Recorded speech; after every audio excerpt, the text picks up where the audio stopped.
Hello, everyone. Welcome to the webinar for August. I'm Wendy Wilbur, and I'm going to be driving us for a few moments, and then we're going to hear from Leah Diehl. So we're really excited about the webinar today. So welcome to the webinar, and I'm curious in the chat box if you would like to say where you're joining from and how do plants impact your wellness? Just a thought if you want to put it in there. It's kind of a big question. I don't really have an answer for it. I just want to hear what you all might have to say. So we have folks from Leon County, Charlotte County, Manatee County, Naples, Collier County, Duval County, Sarasota, Pinellas Bay, Brevard, Orange, St. Lucie, Osceola. Carol says plants are my wellness. That's good. Clay County's here, Hernando County, Donna from Lee County, Palm Beach County, Fort Pierce, Cindy from Alachua County says plants are my therapy. Monica from Duval is here. Alan says they make me happy. And Monroe County, the Key Largo Island is here. Apollo. Orange County, Laney says plants are part of my wellness. Yes. Palm Beach, Hillsborough, Brevard, Polk, Duval. Oh my goodness, we have so many people zooming in today. I'm so glad that you're here. Oh, someone says that scouting is their therapy. So that is very cool. Well, great. Go ahead and keep populating. I want to definitely read your comments and welcome everybody from the Panhandle all the way down to the Keys for our webinar today. And I want to remind you that we still have MGV materials, my shameless plug for our ladies polo, our men's polo, our cool canvas boat tote, the best hat ever, and your clings. You may be thinking about getting your Christmas shopping going or creating your Christmas wish list. So be sure to visit the IFAS bookstore for these items. So for today, we're going to be talking about people and plants. But for this webinar, please limit the use of the chat box just for the opening questions, and I'm going to review those. But please use the question and answer box for your questions. And I will be stopping Lee if there is a question of clarity that we need to go through. But otherwise, we'll just hold the questions until the end. So our presenter today is Leah Diehl. She's a registered landscape architect and a horticultural therapist. She directs the Therapeutic Horticulture Program at Wilmot Gardens at the University of Florida main campus. It's over there by the hospitals. She creates programming for diverse populations and participates in research studies examining the impact of plants and nature on the quality of life and wellness. She also manages the undergraduate program in horticultural therapy for the Environmental Horticulture Program. As a horticulture therapist and a landscape architect with emphasis on healing gardens and therapeutic design and programming, she is also a master gardener. She trained with me a long time ago when our kids were little, and it was so much fun. And just to see her become such an integral part of horticulture and therapeutic horticulture on the University of Florida campus and moving the research forward with that, she just truly is a real treasure to Florida horticulture. So Lee, we welcome you today. Thank you so much for being here. And I'm going to stop share and I'm going to invite you to share and we'll see how it goes. And if your connection's wonky, we'll close down our videos. Okay. Well, and thank you, Wendy, for that very kind introduction. Doesn't seem like it should have been that long ago that I trained with you, but I think it was. So, okay, let me get into presenter mode here. Yeah, it's looking good, Lee. I'm going to go ahead and mute myself. Okay. Great. I think I'm going to turn off my video just because it's a little bit hard. But Lee, we're seeing your note slides. So oh, that's not good. Let's see. You could do it that way. Let's see. Try this again. Not sure why. Oh, let me try this. I'm sorry about that. Yep. If I can turn those off, that'll probably help. There we go. Now let's see if this works. Any better? No, so what I like to do at this point is just to click the square at the top of that and see if I can get the other. So clicking off your notes pages, just click that off. The little X you're saying? Yes, I am. Okay. Now is it? And now go to slideshow again, right there. Okay. Oh, why are we still seeing them? So you can do display settings, and then on the arrow, the down arrow, it should say swap. Give it a second. It should pop up swap presenter and slide. There you go. That work? There you go. Yay, it looks Okay, perfect. yay. Excellent. Thank Well, you. Thank you. Thank you for everybody being patient while we figure that out. Today I'm going to talk about the connection between people and plants or nature and how these connections can really influence our behavior. Gardening is probably the most common example, and certainly one that we're all familiar with, one of the most popular activities in the United States. And it is powerful enough to get us off of our couch and digging in the dirt. Plants and plant products intersect our lives all the time, like food, clothing, materials for housing, just a few things to start. And each of us probably has a personal story of our own about the impacts that plants and nature have had on us or on people that we know. So I'm going to present some research evidence on the power of these experiences and try to move us beyond that anecdotal feel-good concept about gardening and plants. I'm going to talk a little bit about some existing evidence that plants and nature impact human behavior, and I'm going to demonstrate some different types of plant-people connections. Some of these you may recognize, they may be familiar to you. Others I'm hoping will be new to you, but really no matter your level of horticulture knowledge, I'm hoping after today's presentation that knowledge will include some information on the people-plant interactions and some information that you can really fold into your life and your work. Human behavior is really influenced by our environment, by our experience, and even by our genetics. So those people-plant interactions and their relationship to human behavior really covers a lot of ground. Because I can't obviously talk about every type of people-plant interaction, I've picked out some of my favorites, the things that I think might be interesting, and hopefully some relevant examples to you. So in the spirit of David Letterman's top 10 list, and I imagine most of you are familiar with that. Students these days don't necessarily know who David Letterman is. I'm going to give you my top 10 list in which plants and nature can influence our behavior. At least this is my top 10 for today. Now, these aren't in any order of preference or anything like that. My only plan in ordering them was that they might hopefully build upon each other in some way.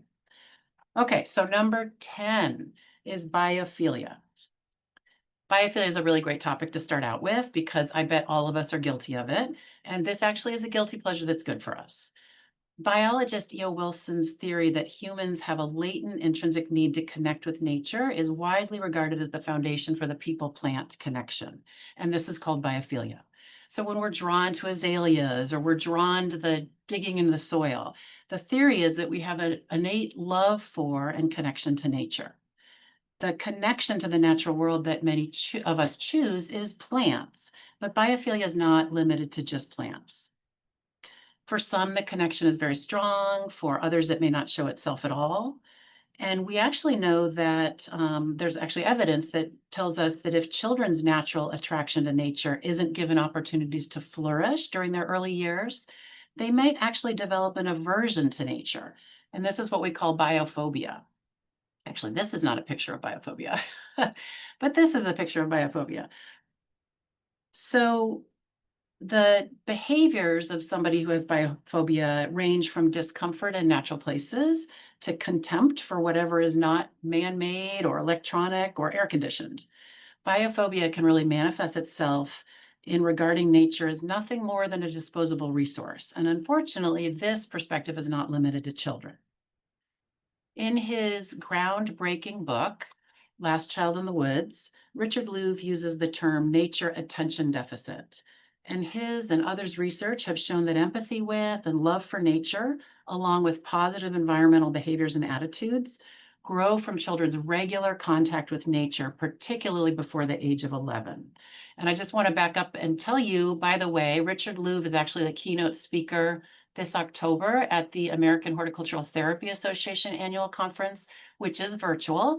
So if you're interested, you can go to their webpage. I think they still have the early bird pricing right now. It's ahta.org.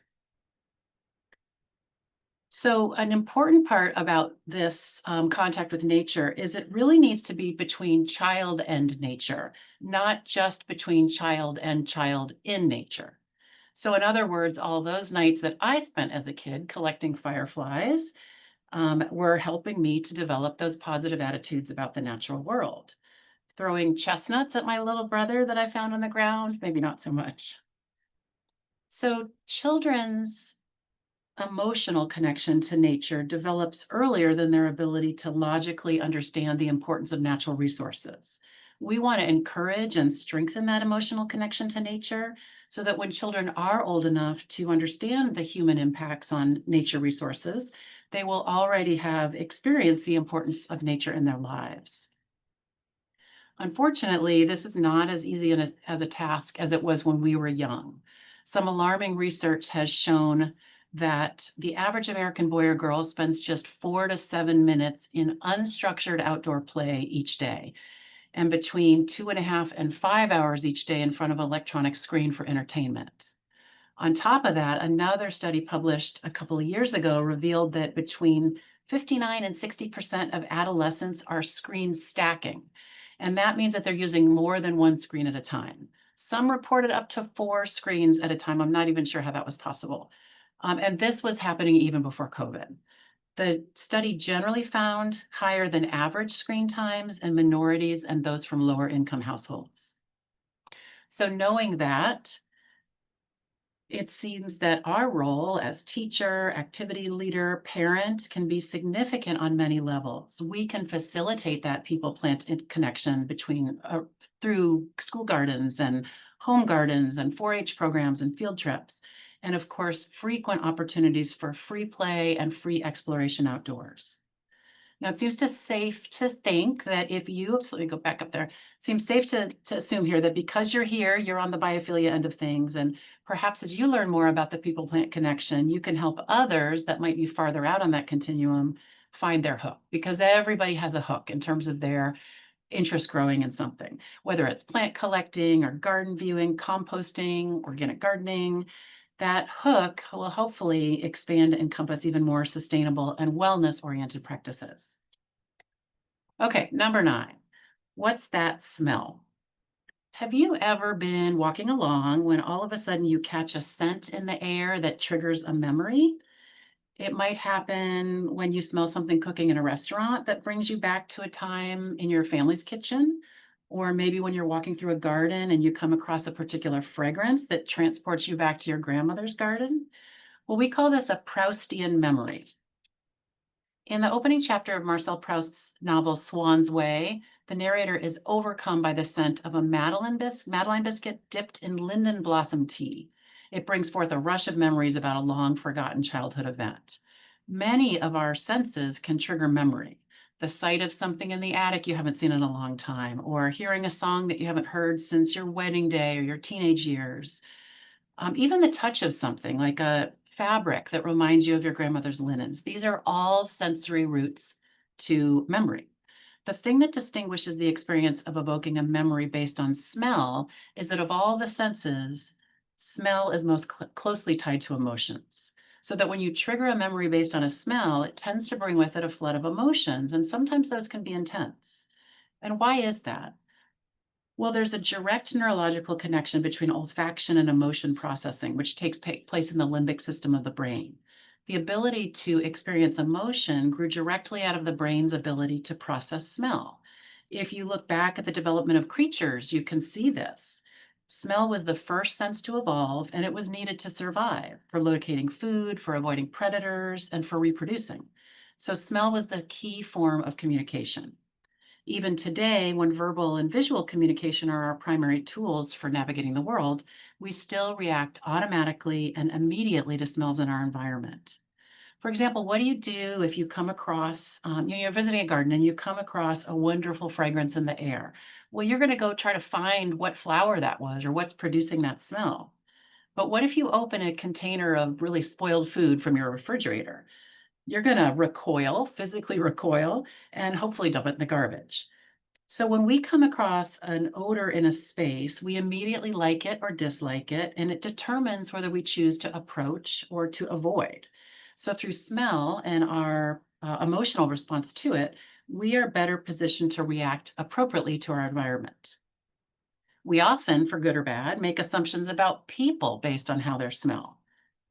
That is what the whole perfume industry is about, figuring out what fragrances are enticing or attractive, relaxing, exciting, whatever sensation they want to create. Did you know that a study found that men thought that women who were wearing a citrus floral or a lily of the valley scent, the men thought that they weighed on average 12 pounds lighter than they actually did? That's a pretty strong thing that smell is doing there, and it's kind of a good piece of information to have as well, or maybe better yet, good information on what to wear. Smells can have an effect on our mood, our stress levels, our sleep, our self-confidence, even our cognitive and physical performance. And of course, this is what aromatherapy is all about. It's been used for thousands of years in many civilizations to treat many psychological and physical disorders. Studies tell us that when we inhale fragrance, it can affect our brain function because fragrance compounds are able to cross the blood-brain barrier and then interact with receptors in our central nervous system. So to give you some examples, a 2005 study found that both orange and lavender fragrance reduced anxiety and improved mood in patients waiting for their dental treatment. A 2007 study on mothers and infants found that when bathing their infants with a lavender scented oil, mothers were more relaxed, they smiled more, they touched their infants for longer amounts of time, and the infants themselves also cried less, and they spent more time in deep sleep following that bath. Another study reported that lavender significantly decreased stress levels and the pain intensity of a needle during a shot. Peppermint fragrance was also found to significantly increase running speed, hand grip, and the number of push-ups achieved by athletes, but interestingly had no effect on skill-oriented tasks. And memory can be enhanced if learning is done in the presence of a particular smell, and then that smell is present again at the time of recollection, like during a test. Now, on the other end of the spectrum, excuse me, those who have lost their ability to smell, called anosmia, they often report a progressive dulling of the intensity of their emotions, and they often become depressed. So by understanding what sense we respond to, we may be better able to enhance our well-being and our health. And I'm sorry to tell you guys, but us women are better smellers than you men, and we remain better smellers over the course of our lives. Now, I'm not sure that that's always an advantage, but unfortunately, smell function does drop off dramatically in the late 50s for men and the late 60s for women. And then finally, keep in mind that fragrance only has an impact if you're not experiencing it all the time. Our sensory organs are designed to detect changes in the environment, not to monitor constant input. So our senses must receive changing stimulation in order to function. A garden, of course, is a sensory environment that changes yearly, seasonally, monthly, even daily. And plants impact all of our senses, but they are by far the largest source for fragrance. So we really should be taking advantage of these nearby sensory factories.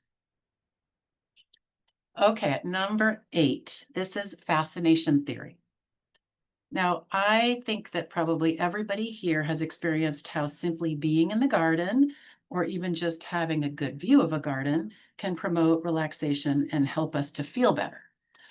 Well, the fascination theory describes how a garden setting can help us to recover from mental fatigue. Mental fatigue is the result of trying to maintain directed attention for too long. And what I mean by directed attention is that type of attention that's needed to effectively process information, which is something that we as contributing members of society do constantly. Directed attention requires effort to maintain focus, and part of that effort is the willpower to ignore the distractions around you. So, for example, crunching numbers for a budget report in a busy office where there's music playing, there's a conversation in the next office, the scent of microwave popcorn is wafting towards you. In order to get that report done successfully, you're going to have to employ some pretty serious directed attention. In other words, really exerting effort to do what's important while resisting what you want to do that might be more interesting. I'm sure that you've all experienced that too much directed attention without relief can lead to mental fatigue, which then makes it more difficult to maintain focus and avoid those distractions. And when this becomes a cycle, it creates mental exhaustion, and that causes irritability. And then also eventually negative health effects due to increased stress. And we'll actually talk a little bit more about stress in a minute. So fascination, also called involuntary attention, is different from directed attention because it involves focused attention without effort. This happens when our mind is drawn to something interesting that doesn't require intense focus. And this concept takes us right back to the power that nature has in influencing our behavior. We could be really fascinated with a butterfly in the garden and become fully absorbed by watching it float through the air from flower to flower. We can be completely attentive to this butterfly, but we can still think and talk without effort.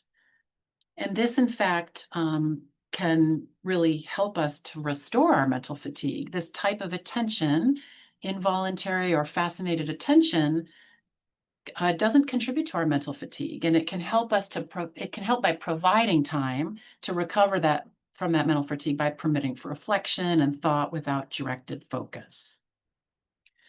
And this is what the fascination theory really speaks to, that regular exposure to natural settings like gardens can help us to cure that mental fatigue that is so prevalent in our society. And research has demonstrated this. A study by researchers at the University of Michigan revealed that performance on memory and attention tasks improved by 20% after the individuals in the study took a break by strolling through an arboretum. In contrast, when the participants took a break by strolling down through a busy street in town, there was no cognitive boost detected. And it's likely that although the busy street strollers were away from their task and they were outside, they still had to use their directed attention, looking out for traffic, other pedestrians, objects, processing the signage they were seeing, and therefore they were never afforded the opportunity for that involuntary attention and restoration of their mental capacity. So perhaps you weren't aware of the mechanisms involved with attentional capacity and mental fatigue and attention restoration. I'm sure you're all probably quite familiar with the sense of restoration and mental clarity that a garden or a natural setting can bring. So now you can kind of put those things together and maybe are in a better position to improve your well-being, your mental fatigue, those for others, through engaging with nature. All right, at number 7. This is stress busters, is what I call this one. In 2006, the World Health Organization identified stress as a growing global concern and a risk factor for developing illnesses, including heart disease, type 2 diabetes, depression, as well as being a major cause of premature death. According to the research, stress affects the body's organs in many different ways. And if this stress is present for long periods without the opportunity for relief, then the body's organs actually react in harmful ways and can cause detrimental changes to our systems. Stress can lead to mental fatigue as well, as we just talked about that, followed by a decline in the ability to think, learn, and socialize. So in other words, if we aren't able to find relief from our stress, our health can be seriously and negatively affected. It's stressful just hearing that, isn't it? So the reason I bring this up is because there is growing interest in treating stress with nature-based therapies. There's also growing growing evidence-based research that indicates that exposure to nature can reduce stress. So I want to go back to 1984 for just a minute to tell you about some groundbreaking research that was done by Roger Ulrich. This may be familiar to some of you. In 1984, Roger Ulrich studied hospital patients who had undergone gallbladder surgery to see if the view from their hospital room might have any effect on their recovery. He found that those patients who had views of trees from their room had shorter hospital stays, they needed far fewer amounts of narcotic pain medication, and they received more positive written comments from staff in their medical records than did those whose rooms had a view of something like a brick wall, a non-nature view. So this and other foundational research, some that I'm going to talk about in a minute, led in part to the development of the field of environmental psychology, and then to many more studies about the healing influence of nature on humans. More and more treatment programs and disciplines are emerging that use nature and gardens as a central component of the treatment process. They're found all over the world, but I want to tell you about an interesting Swedish treatment program because this was really one of the first to really put this into practice. So in Sweden, stress-related illness, also called burnout disease or vital exhaustion, is a medically recognized diagnosis. The Swedish University of Agricultural Sciences is really regarded as an international leader in using nature-based therapy for stress-related illness. And the Healing Garden at Alnarp is the primary center for treatment and studies in this area. Since 2002, individuals diagnosed with stress-related illnesses have been treated at Alnarp, having been referred by their doctors, insurance companies, or employers. So the Alnarp Garden is designed as an arrangement of outdoor rooms. Each has a different feel and character, and clients that come to the garden have the freedom of choice in terms of their activities. They might just sit in the garden, they might walk along a forest path, or work on light tasks in the greenhouse. They also take part in relaxation exercises, weekly psychotherapy sessions, and garden-related art projects. Clients are in the program for a 3-month period, and in comparison to patients who are receiving the traditional treatment for stress, rest at home, antidepressants, and psychotherapy sessions, the treatment group has shown very positive results. Data collected at Alnarp revealed a significant increase in patients' self-mastery and psychological, physical, and social function, followed by a decrease in pain, depression, and anxiety. Now, one of the main theories in the development of this type of program is that there's a distinct connection between mental strength and one's need for a particular type of nature experience. So according to their research, when a person is experiencing low mental strength, he or she has a greater need for solitude and immersion in more serene and natural, wild nature type environments. As a person's mental strength increases, so does his or her ability to interact socially and function in more demanding environments, such as more open gardens and higher traffic spaces. The UK also has some really great gardening programs for veterans struggling with PTSD, kind of along some of these same lines. And there's also a really successful program at the Murakami Museum and Garden in Delray Beach, if you're not familiar with that program. It was started to study the impact of regular walking and journaling in public gardens. It started out as a way to help seniors with depression. I don't have time to talk about all that today, but I just looked at their website recently and there's a lot of information. It's called the Stroll for Wellbeing, and you can take a look at it there.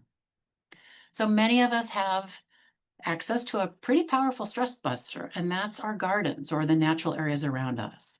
But even though most people in the United States seem to recognize the harmful effects of stress, not a lot has been done to address the situation from a medical perspective. A lot of times, oops, there's my picture of the Murakami. A lot of times the prescription for stress comes in the form of advice. Work less, relax more, take up a hobby. You know, these are all great ideas, but they're pretty hard to achieve without support. Perhaps if more people reached for their gardening gloves as a prescription for what ails them, we'd be a healthier society. And maybe even just reach for their walking shoes, because we know, and I hope I've conveyed more more exposure to nature with its many fascinating and gentle distractions can do a garden's worth of good. All right, number 6 is doing time in the garden. This one is about the effects of horticulture on recidivism. So if you're not familiar with that term, recidivism refers to the rearrests of former prison inmates, and we often talk about the percentage of recidivism. According to a national study, 66% of released prisoners will find themselves back in prison within 3 years, and 82% are rearrested within 10 years. There are horticulture programs at jails that have documented studies indicating reduced recidivism rates. In California, from 64% to less than 10. In Florida, from 50% to 5.5%. And in New York, there's a 40% decrease. And again, these are for horticulture programs for inmates. Rikers Island, which is one of the largest jail complexes in the world, started a horticulture program in 1989. And this was in partnership with the New York Horticultural Society. It was called Greenhouse on a 2-acre site. It was dedicated to reducing the recidivism rate by offering men and women who are incarcerated an innovative jail to street program, using horticulture therapy as a tool to prepare them for reentry. The program provides remedial education, skill development, and vocational training in horticulture, and has produced up to 40,000 pounds of produce annually. Upon graduating from the program and being released from prison, inmates have the option to join the Green Team, and this is a vocational internship program to help the newly released men and women who participated in the horticulture program in jail back into their communities. Research has shown us that it is that inmates that go through this type of rehabilitation, this transition, show lower rates of recidivism. Now, one major cause of recidivism is the difficulty of a released offender in finding a job or getting an education. So a vocational horticulture program can really provide that training and that work experience to help ease that issue. And many inmates grew up in environments that really lacked nurturing and productive role models. In a horticulture program, working with plants can be a safe way to practice behavior that's nurturing, it's productive, it's socially appropriate. And if these horticulture experiences can also provide some vocational training, then it's a multifaceted strategy to change behavior. Productive work enhances self-esteem. So that physical act of growing vegetables really produces or provides the connection between work and self-esteem. And gardening can offer an alternative way to practice behavior, including cooperation, group decision-making, and communication skills. All right, we're moving on to number 5, Phytomania. The obsession over plant collecting is definitely a good candidate for this top 10 list. So I added it on here. There are historical precedents for phytomania, for this type of behavior. Wars have been fought over plants. People have been arrested, smuggling exotic plants. There's been economic turmoil over plant production. Even Linnaeus's obsession with plants prompted the creation of the plant kingdom's binomial identification system, and that's certainly not a bad thing. The 1630s Dutch craze for tulip bulbs from the Middle East was the first reported account of frenzied plant collection. In 1841, Scottish journalist Charles Mackay wrote about irrational crowd behavior in relation to tulip mania in his book entitled Extraordinary Popular Delusions and the Madness of Crowds. It's a great title. Dutch tulip mania is now used metaphorically to refer to any large economic bubble when asset prices deviate from their intrinsic values. So it's had quite an influence. And plant crazes, as I've said, have a long history. Geraniums from South Africa were sought after the Brits in the 1600s. In the 1830s, it was pineapples, palms, and orchids, and then ferns in the 1850s. The Victorian period in England and its frenzy for plant collecting became a social phenomenon. Tracing the historical context for phytomania, or this craze for plants, can help us to understand why we like to collect plants. We know that the plant industry has been and continues to be very economically important, especially in Florida, but this doesn't necessarily explain why I love ornamental grasses and like to collect them, although it's not as easy to do here as it was in the Midwest where I grew up. And by the way, I do not consider myself crazed. I do think that we can all agree, especially as master gardeners, that collecting plants is a lot of fun. And there are a lot of reasons for collecting. And think about which one of these might relate to you. Collecting plants can bring pleasure and the excitement of adding a new treasure to your life in your garden. It can also help you to remember and then make a connection to the past. Maybe you're growing heirloom plants or your grandmother's petunias. I hear from people all the time that they inherited a plant from somebody older than them, a loved one. Plant collecting can facilitate a connection to other people by sharing a plant. Plant collecting can also satisfy personal aesthetics to express our personal style. Maybe collecting weird or unusual specimens. This can be a form of individualism. Cacti, carnivorous plants, unusual forms. Collecting plants can also be about that pure pleasure of eating. I certainly love tomatoes. Where providing fresh food for our families does not indicate we're phytomaniacs, but maybe procuring all 7,500 varieties of tomatoes could be a phytomania kind of thing. But really collecting plants is a great way to connect with the natural world while increasing our gardening knowledge, our skills, and our pleasure. Okay, repeat after me. I will not buy more of my favorite plants than I can plant in one day or that will fit into my car. All right, we are moving on to number 4, and this one is children's gardens.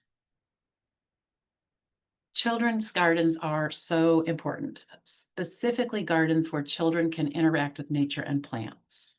Gardening offers hands-on learning experiences, learning opportunities in many disciplines, including the natural and social sciences, in math, language arts, visual arts, nutrition. And there's mounting evidence that students who participate in school gardens score significantly higher on standardized science achievement tests. A garden also offers a lot of opportunities for achieving insight into the long-term human impact on the natural environment. We're all aware of the issues about children's nutrition. In Florida, about only a fourth of adults are eating the recommended quantities of fruits and vegetables. So it's really no wonder that nearly a third of Florida's 10 to 17-year-olds are reported to be overweight or at risk for being overweight. I don't know how that spreads out to other states, but I imagine it's not too dissimilar from many other states in our country. School and community gardens offer children opportunities for outdoor exercise while also then teaching them really useful skills. And there's mounting evidence that active learning in less structured, more participatory spaces like gardens are more likely to transform children's attitudes about food and their habits. We know that students are more likely to try eating vegetables that they've grown themselves and to ask for them at home. And when students take those preferences back to their families, they might be able to help their families improve their family consumption choices. So from that sense, school gardens and the plants grown in them can certainly influence human behavior. But did you know that school gardens can also influence human nature in the form of parent involvement and attitudes about their children's school? A research study surveyed the parents of elementary school students who participated in the Junior Master Gardener program at 10 different schools in Texas. The researchers wanted to compare parents' attitudes about the school, as well as parent involvement before and after the implementation of this school gardening program. Well, they found that parents' positive attitudes and involvement did increase after their children participated in the school gardening program. Scores were mostly higher for African Americans and Caucasians, as well as those with higher income levels and higher educational levels. But the greatest change between pre and post test scores were for Hispanic parents and those with lower income levels, suggesting that school gardening might be an effective tool for involving those parents. You might ask why this is important. Well, research has clearly shown that a parent's involvement in their child's education has been linked to reduced childhood involvement with gangs, reduced school violence, it's improved academic achievement, better school attendance, increased completion of homework. The list goes on. Improved attitudes towards school and even improved motivation. Parent involvement in school is also a significant predictor of high school graduation. Gardens might be a setting where parents are more confident in their ability to help their child succeed, no matter what their particular background. Gardening is an activity in which many parents have experience, skills, and knowledge in, no matter their income level or social background or cultural experiences. So back to the research on the Junior Master Gardener program, not only is interaction between child and garden positively influencing the child's behavior, but it's also positively influencing the parent's behavior. And I think it's fair to say that we should be doing whatever we can to facilitate those connections because they're good for children, for families, for our community, and for the environment. And we know that there are a lot of benefits to intergenerational gardening, but that is a topic for another time. Okay, so number 3, forest bathing. I'm guessing that most of you by this point have heard of forest bathing, and no, we're not talking about a forest-based nudist colony, not that there's anything wrong with that, but forest bathing is a translation of a Japanese term, shinrin-yoku, and it's a visit to a forest specifically for relaxation and rejuvenation. Forest bathing was first introduced in 1982 by the Forest Agency of Japan to encourage a healthy lifestyle and to decrease stress levels. It's now recognized as a tool for relaxation and stress management in Japan and in many other countries. Research indicates that forest bathing significantly increases vigor, and decreases levels of anxiety, depression, and anger. And habitual forest bathing may help to decrease the risk of stress-related diseases. Additional research examined whether forest bathing increased the activity of people's natural killer cells. Those are a component of our immune system that help fight cancer. And in 2 studies, small groups of men and women respectively were assessed before and after a 2-night, 3-day forest bathing trip. During the trip, the subjects went on 3 forest walks. They stayed in a hotel in the forest. Blood tests were taken before and after the trip, revealing a significant boost in natural killer activity in the subjects of both groups. And the increase was observed as long as 30 days after the trip. Researchers attribute the findings, at least in part, to breathing in air that contains phytoncides, basically wood essential oils, which are organic compounds emitted from the trees to help them protect from rotting and from insects. So this is good. I'd love to talk more about this, but another time. It's just no surprise that walking in the woods can help us feel better, decompress, and elevate our mood. And now we know there's actually some science behind it. It's not all psychological. There are some clear beneficial physiological changes taking place as well as we walk through the forest. Okay, number 2, nature can make us nice. A series of studies explored the hypothesis that, what's going on here? There we go. Explored the hypothesis that people who are in contact with natural environments will demonstrate a more intrinsic set of values. And if that's not a familiar term to you, intrinsic values are things like personal growth, community involvement, personal relationships, physical health. And by the way, many studies have found a positive correlation between intrinsic values and aspirations and psychological health. But these intrinsic values encourage greater connection to and focus on others. So studies have found, oh gosh, I'm sorry, there's an overlap here. But they've found that the more individuals were immersed in the natural settings, the greater their increase in intrinsic aspirations. Immersion in man-made scenes led to valuing extrinsic aspirations, things like money, fame, and image, and devaluing intrinsic aspirations. So in other words, immersing yourself in nature made you be more interested and more wanting to do things like community involvement, relationships, personal growth. Another study looked at whether or not an immersion in a natural environment might influence generosity. So participants in different environments, natural or non-natural, were given $5 and they had the option of keeping it or giving it away. The results of this study revealed that those individuals that were immersed in non-nature scenes were less generous. They wanted to keep the money for themselves. Versus those individuals that were immersed in nature scenes were more likely to make generous decisions and give the money away. So overall, these studies suggest that immersion in nature can have humanizing effects, fostering greater connectedness and pro-social and generous behavior. And then I want to mention one other study that's related as well, the effect of exposure to nature on social behavior and relationships, and specifically helping behavior. So in this particular study, a person would intentionally drop a glove while walking near an urban green park.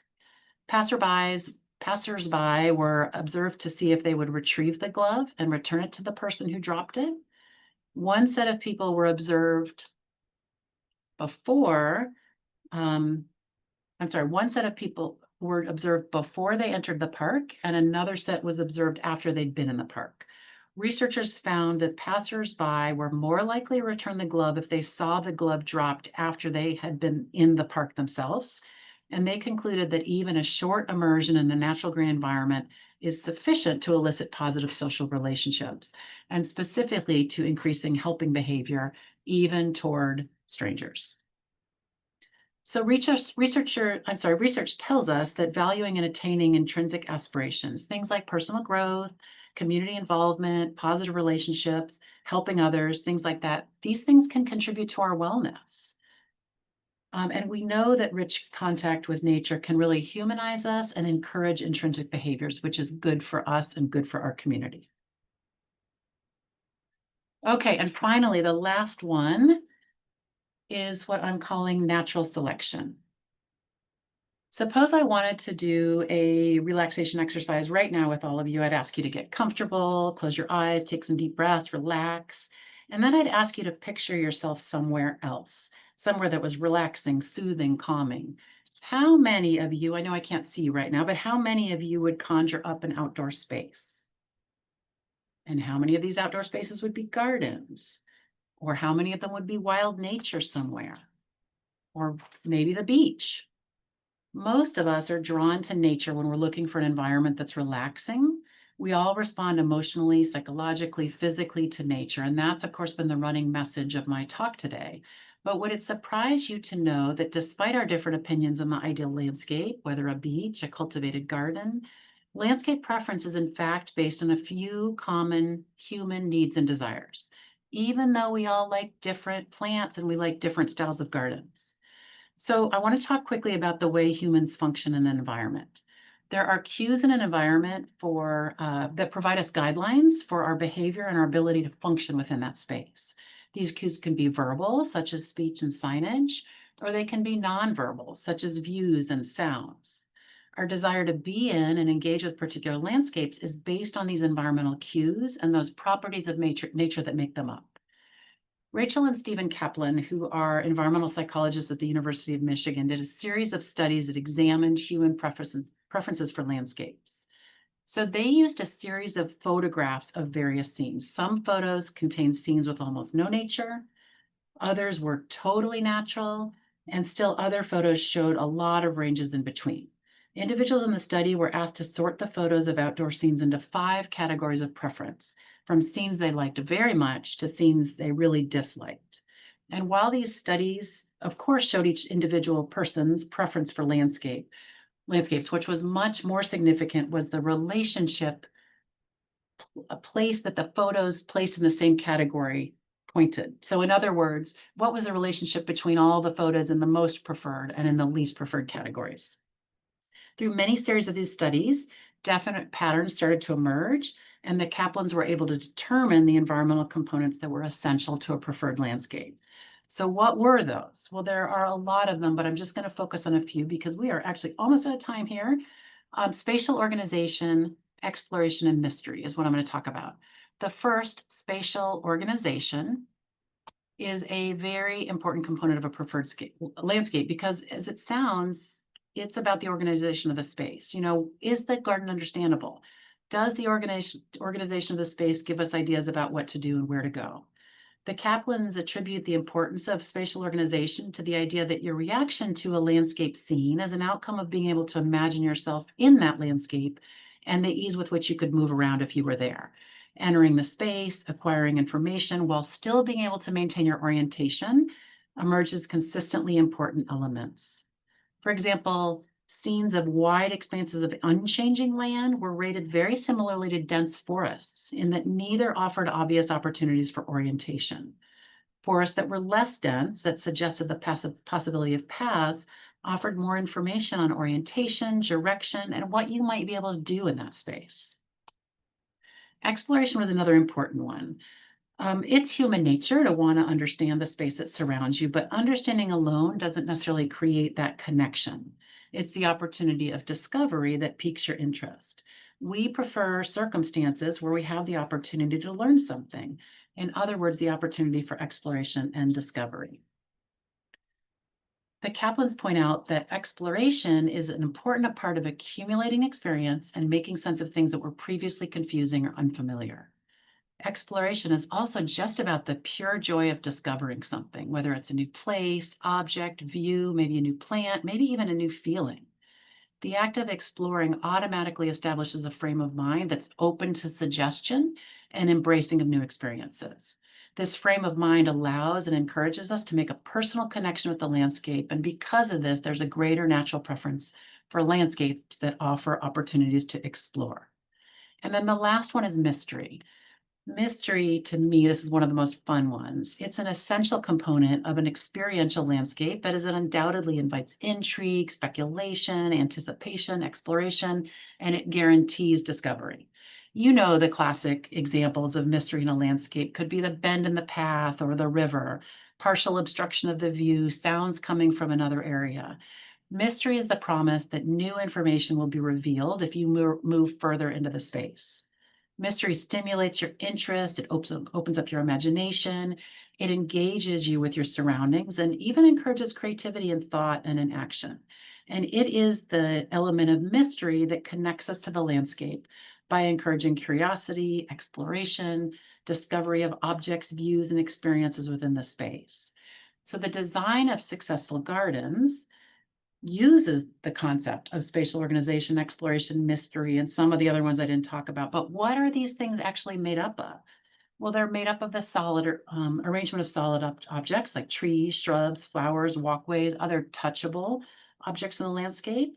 And these things can be designed and cultivated, constructed in a cultivated garden or landscape, or they can occur naturally. But just as important to human well-being are the sensory aspects of the garden. Things like light, shadow, temperature, sound, fragrance, wind, moisture, views, just to name a few. These are the things that give life to the sensory aspects of the garden, and we connect with and benefit from them through their ability to stimulate our senses and therefore engage our minds and our bodies in health promoting ways. I know you probably think, well, of course, nature stimulates our senses. That's what it's all about. And I agree. But I bet you've all been in gardens that have beautiful plants, maybe even that cost a lot of money to build, but they're still not engaging. I know I have been there. It's those intentional inclusion of those elements of preference and the sensory elements that bring them to life that really make a space engaging. Untouched nature has an amazing ability to do that naturally. And that's why many of us are drawn to the woods or the mountains or the rivers. So next time you're in a garden or a natural landscape, look around, think about what is it about this space that's drawing me in? What about it is making it engaging? Take a personal inventory of your response, because that might really help you to hone in on the things about nature that are helping you. So finally, I just wanted to say that I have shared some evidence with you that plants and nature do in fact influence our behavior. And in the past, this has not been something we've considered very much, but that tide is turning, it's gaining momentum as these evidence-based outcomes continue to mount. Plants and nature can influence us and help our well-being in so many ways, but in order to benefit and to have those opportunities, you have to get out there. You've got to engage with nature, even passively. There's so many different ways, but it needs to be effective. Like exercise, once a week is certainly better than nothing, but exercising a few times a week is much more effective for building and maintaining a healthy body. Same goes for exposure to nature. Both are good, but more is better. So find a way to schedule nature into your life. And that's it. Thank you very much. Just wonderful, Lee. We have some really great comments. And my friend Janice said, I love this presentation. Feel more relaxed just viewing the photographs. I really appreciate the style of your presentation. So we are hoping to share this with friends. Carol was wondering if you shot most of the photos or if you borrowed them or where they came from. A combination for sure. Many of them I did shoot. Many I got from other people that I know. Some of them were open access. So really a combination, but I try to do as many of my own as possible. And Denise is asking, would you mind resharing the top 10 list? Oh, sure. You mean around the screen right now? Let's see if we can, let's give it a try. See if we can do it. Okay, I will give it a try. While I'm trying, is there any other question? Yes, there is. Diane is wondering, what age group are children most likely to develop the connection to nature? Oh gosh, that's a good question. My understanding is it's younger than 11 for sure. And I think, let me see, I'm just sharing it here. I think that the younger the better in a lot of ways, because even by 11, kids can start to get kind of scared of bugs and stuff like that. So I think, actually I attended a Babies in Nature. Can you see this now? Yep, you can Yeah, just leave okay. it just like that. That's fine. One of my students actually runs here in Gainesville a program for parents and their babies. There were babies as young as 3 months there, sitting on the ground, playing with leaves and dirt. Yeah. And so it's never too early. Yeah, the things that you said about the fear of nature, the fear, I've always think about it being bugs but people not even wanting to be in an unair conditioned space you mentioned, it's like, wow, that's real. We know those people. Yeah. Okay, other people I know, I know 3 people who have no sense of smell. So they don't get to enjoy number 9. Do you have any comment on that, or what would you think about that? That is a tough one. And, I think the hope is that when one sense is not available, other senses kick in, whether it's tactile or visual.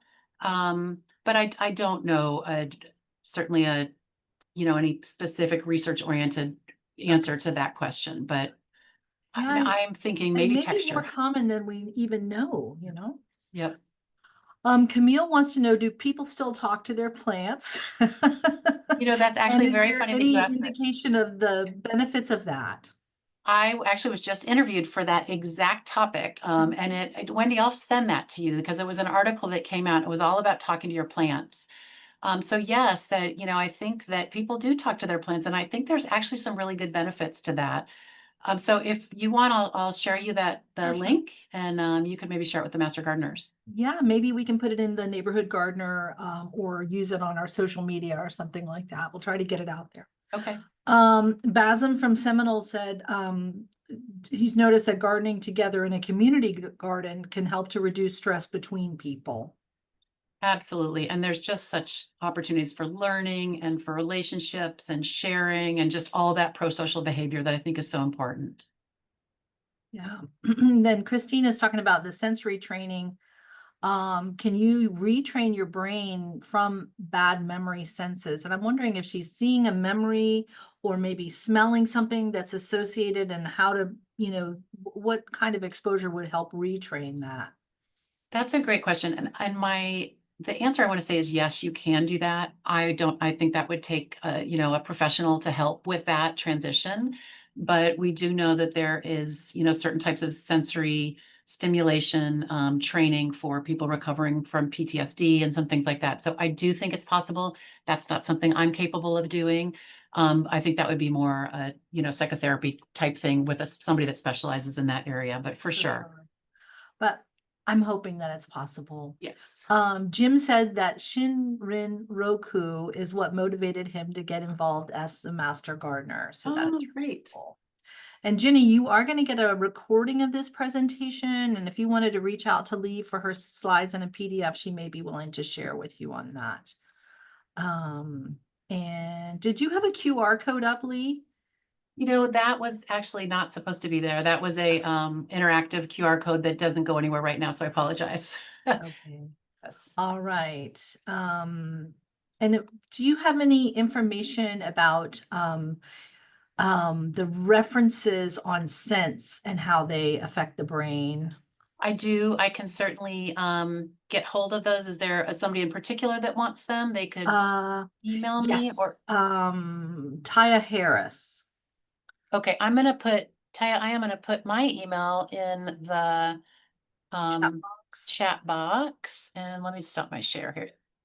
That's enough time. And then you'll have that and you can reach out to me and I will get those to you. I'll put it there for everybody. Let's see. If anybody wants to reach out. And I'm also happy to share any information on our certificate program in horticultural therapy, our volunteer opportunities, anything you'd like to know. Okay, There I'm we going to go. ask you pointed questions about that. And Okay. Annie asked, could and this is, I know you know this, so I'll ask you. What are some of the findings that they're seeing with older children with mental disorders, whether that be ADHD or autism or, these sort of things? Are you getting some inclinations of those benefits? Yeah, I think there are a lot of benefits. We actually had a group, it was before COVID, but we were working with young adults with autism in a job skills program. And we really found that learning those soft skills, communication, problem solving, things like that, within a green environment, we were working in the gardens in the greenhouse, was really beneficial and allowed for sort of reduction of a lot of the louder things going on. It was a calming environment. And we actually did see a lot of improvement in that program. It wasn't a research project, so a lot of that was anecdotal. But I think there's a couple things that are going on. I think that there is the ability to learn in that more calming environment in terms of moving on to subsequent skills. But then there's also just this calming sense of environment. And we also know, especially for kids with autism, digging in the soil can be incredibly beneficial. It just kind of slows down that sensory processing. It allows for some other, communication skills to come in. I am not an expert working with people with autism. I have, but there is a lot of increasing evidence that shows that interacting with plants and nature can be very beneficial in a variety of ways. Great, great. Let's see. Georgia said, I heard you give a similar speech earlier this year at the Tropical Plant Expo in Broward and loved it as much now. I'm working with my son's public middle school in Fort Lauderdale, revitalizing their school gardens. She'd love to share some stats of your statistics with the presentation administration to support investing in the school. Can you share the citation for the 20% improvement on memory attention?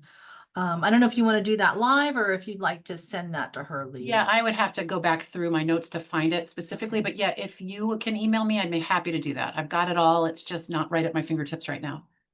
Okay, Georgia, you heard that. Just go ahead and shoot Lee an email about your specific questions. And I think, that what you shared about the parents' opinion of the school, and I've heard it. I've talked to parents about school and they'll say, oh, that's great. The teachers are great. And they have a garden. They don't say, and they have a gymnasium and they have a painting class. That's a real benefit to a lot of people when they say that. Gwen says, is there any research involving night gardens and well-being? Night gardens. That's interesting. I don't recall ever coming across something. I can see it. Well, we just read this book called Night Magic by Leah Diehl, and that was our book club for the summer. And Gwen was active in the book club. And I think we're thinking about, because they talked about the benefits for the darkness on nature. And we all kind of got to thinking, what is the benefits of darkness for us? Being on that natural rhythm cycle. So one of the practices we did while we read the book was to go just sit outside in the dark in the evening and just to see how it made us feel. So it was kind of revelation to us. Yes, let's see. And everyone just thanking you for mentioning Last Child in the Woods. And Barbara wants to know, do we have junior master gardener programs in Florida? Well, we don't title it that, but our gardening programs across the state do often utilize the curriculum from the Texas program Junior Master Gardener. So anytime we're gardening in schools with master gardeners, we're implementing that kind of curriculum, but we have other curriculums too that we pull from. And just people just saying how much they enjoyed it and wanting to try to hopefully tap into more of your information going forward. So, Lee, I just want to say thank you. If you need to speak with Lee, reach out to her directly at UF to get those stats and those references. She's always happy to share. And would you like to say something about the certificate in case somebody would like to share that information with others or for themselves? Yeah. Absolutely. And thank you for giving me this opportunity. We do have this wonderful certificate in horticultural therapy at UF. You do not have to be a UF student. It is available to non-degree students. And I would tell you that probably 60% of our students are people like us, master gardeners, retired, mid-career. And it is online and it's asynchronous. So although it does follow the semesters of the university, you're not, joining at a specific time during the week to participate in the class. We do make it as interactive as we can, but we've done that so that we can attract students from really all over the world. And we do have every semester, we have students from other countries. So it's a really neat one. Even if you're just interested in taking the intro course, just to kind of get a better handle on horticultural therapy, reach out to me if you have any questions or want to know more information. Oh, and I see that Rebecca just put the info on the certificate there. So we'd love to have you join us if you're interested. I don't want to scare anybody, but this is an academic program. And Lee holds her students to a very high standard. And because of that, you wouldn't believe the students that come out of that program. They are incredibly talented and incredibly well educated. So Lee, my compliments to you on Well, that. thank you. And I'm glad you said that, Wendy, because it's not a continuing course. It is for academic credit. But a lot of master gardeners are wanting to figure out how to make therapeutic horticulture part of what they do. And this sort of program can help you do that. You know, it gives you that training that you really need to have in order to practice therapeutic horticulture. So And then would you say a little bit about Wilmot Gardens, and then we'll let you go. sure, yes. Wilmot Gardens, if you haven't been here, is on the campus of the Gainesville campus here. And we are kind of in the health science part of the campus. This is an old historic garden that was developed back in the 40s, has been lovingly restored in 2006. And our therapeutic horticulture program sits right in the corner of the gardens. We have a beautiful conservatory style greenhouse where we do all sorts of programming, you know, working with lots of different people, veterans, people with Parkinson's disease, stroke, addiction recovery, all sorts of things. Many of these groups are research groups, and we actually are in the midst of a research project on UF students with stress, anxiety, depression, and are having unbelievably positive outcomes for those students that participate, including increased academic resilience, which is really big. So it's an exciting program. We have master gardener visits all the time. We love having master gardeners come. Actually, next week we've got a group coming to do a workshop with us. So we're excited about that. But it's a great place to visit if you're in the Gainesville area. A lot of history here. So come on by, and we'd love to have you visit. Yeah, definitely. All right, Lee, keep up the good work. Thank you so much for your generosity of time and the beautiful presentation. We truly enjoyed it. Thank you. I was honored to be here. Yeah, thank you. All Bye, right, bye-bye. everybody.